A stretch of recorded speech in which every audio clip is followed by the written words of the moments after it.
Chapter 8. Sleep, Dreams, and Consciousness. Persons vary in the amount of sleep they need, and no pill will ever allow them to dispense with sleep entirely, for too much work is done in that state. However, this could be done far more effectively with 2 rather than 1 sleep periods of lesser duration. 2 periods of 3 hours apiece would be quite sufficient for most people if the proper suggestions were given before sleep, suggestions that would ensure the body's complete recuperation. In many cases, 10 hours sleep, for example, is actually disadvantageous, resulting in a sluggishness both of mind and body. In this case, the spirit has simply been away from the body for too long a time, resulting in a loss of muscular flexibility. As many light snacks would actually be much better than 3 large meals a day, so short naps rather than such an extended period would also be more effective. There would be other benefits. The conscious self would recall more of its dream adventures as a matter of course, and gradually these would be added to the totality of experience as the ego thinks of it. As a result of more frequent, briefer sleep periods, there would also be higher peaks of conscious focus and a more steady renewal of both physical and psychic activity. There would not be such a definite division between the various areas or levels of the self. A more economic use of energy would result, and also a more effective use of nutrients.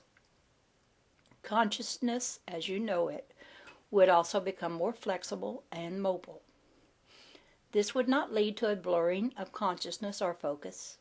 Instead, the greater flexibility would result in a perfection of conscious focus. The seeming great division between the waking and the sleeping self is largely a result of the division in function, the two being largely separated, a block of time being allotted to the one and a larger block of time to the other. They are kept apart, then, because of your use of time. Initially, your conscious life followed the light of day. Now, with artificial light, this need not be the case. There are opportunities here, then, to be gained from your technology that you are not presently taking advantage of. To sleep all day and work all night is hardly the answer. It is simply the inversion of your present habits. But it would be far more effective and efficient to divide the 24-hour periods in a different way. There are many variations, in fact, that would be better than your present system. Ideally, sleeping 5 hours at a time, you gain the maximum benefit, and anything else over this time is not nearly as helpful. Those who require more sleep would then take, say, a 2-hour nap. For others, a 4-hour block sleep session and 2 naps would be highly beneficial. With suggestion properly given, the body can recuperate in half the time now given to sleep. In any case, it is much more bracing and effective to have the physical body active rather than inactive to say for 8 to 10 hours. You have trained your consciousness to follow certain patterns that are not necessarily natural for it, and these patterns increase the sense of alienation between the waking and dreaming self. To some extent, you drug the body with suggestion, so that it believes it must sleep away a certain amount of hours in one block. Animals sleep when they are tired and awaken in a much more natural fashion. You would retain a far greater memory of your subjective experiences, and your body would be healthier if these sleeping patterns were changed. 6 to 8 hours of sleep in all would be sufficient with the nap patterns outlined, and even those who think they now need more sleep than this would find that they did not, if all the time was not spent in one block. The entire system, physical, mental, and psychic, would benefit.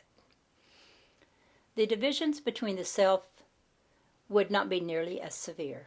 Physical and mental work would be easier, and the body itself would gain steady periods of refreshment and rest.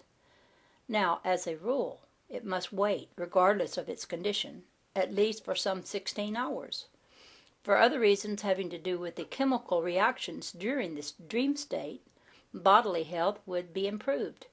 And this particular schedule would also be a help in schizophrenia, and generally aid people with problems of depression or those with mental instability.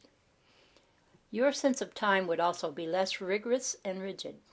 Creative abilities would be quickened, and the great problem of insomnia that exists for many people would be largely conquered, for what they fear is often the long period of time in which consciousness, as they think of it, seems to be extinguished.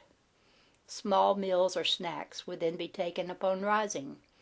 The method of eating and sleeping would greatly help various metabolic difficulties, and also aid in the development of spiritual and psychic ability.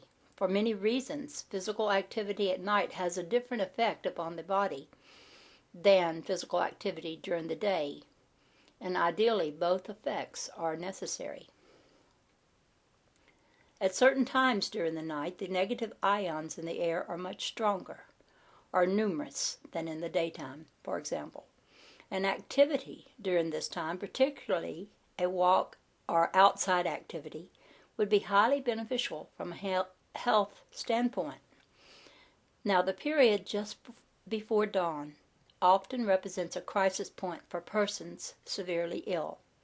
Consciousness has been away from the body for too long a period, and such a returning consciousness then has difficulty dealing with the sick body mechanism. The practice in hospital of giving drugs to patients so that they will sleep entirely through the night is detrimental for this reason. In many cases, it is too great a strain on the part of the returning consciousness to take over again the ailing mechanism. Such medications also prevent certain necessary dream cycle that can help the body recuperate, and the consciousness then becomes highly disoriented.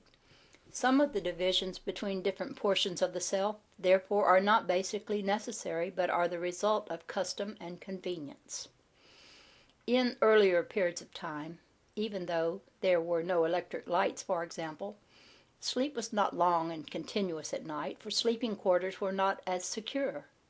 The caveman, for example, while sleeping, was on the alert for predators. The mysterious aspect of the natural night in outside surroundings kept him partially alert. He awakened often and surveyed the nearby land and his own place of shelter. He did not sleep in long blocks as you do. His sleeping periods were instead for 2 or 3 hours, stretched through the nighttime from dusk to dawn, but alternated by periods of high wakefulness and alert activity. He also crept out to seek food when he hoped his predators were sleeping. This resulted in a mobility of consciousness that indeed ensured his physical survival, and those intuitions that appeared to him in the dream state were remembered and taken advantage of in the waking state. Now many diseases are simply caused by this division of yours, and this long period of bodily inactivity, and this extended focus of attention in either waking or dreaming reality. Your normal consciousness can benefit by excursions and rest in those other fields of actuality that are entered when you sleep, and the so-called sleeping consciousness will also benefit by frequent excursion into the waking state.